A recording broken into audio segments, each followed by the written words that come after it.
법조계에서는 검찰, 법원, 변호인을 법조 3륜이라고 부릅니다. 형사재판을 진행하는 데 필수적이므로 그렇게 부르는 것인데요. 요즘은 뉴스를 보다 보면 서로 적대적인 관계에 있는 모습을 많이 볼 수 있습니다. 최근에 정치인들에 대해서 검찰에서 구속영장 청구를 법원에 하였는데 기각이 되자 불만을 표시하면서 구속영장을 재청구하는 경우를 많이 접할 수 있습니다.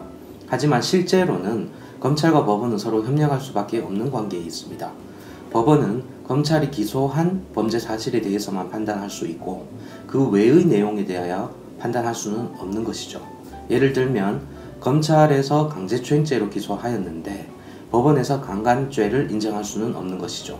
그리고 검찰에서 수사 도중 필요한 증거 자료를 입수하고자 하면 법원을 통하여 압수수색 영장을 받아야 합니다.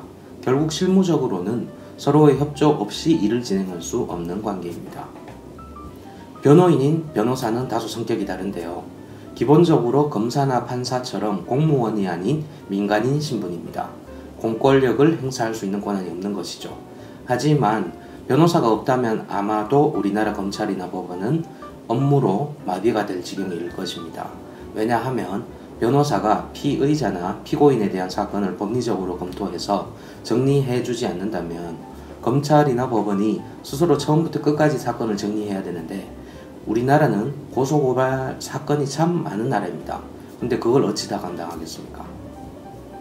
그리고 마지막으로 국민들이 자신들의 말에 귀를 기울여주는 변호사가 없이 검찰과 법원에 의해서만 형사재판을 받고 형사처벌을 받는다고 가정하면 자신의 권리를 쉽게 찾을 수는 없을 것입니다.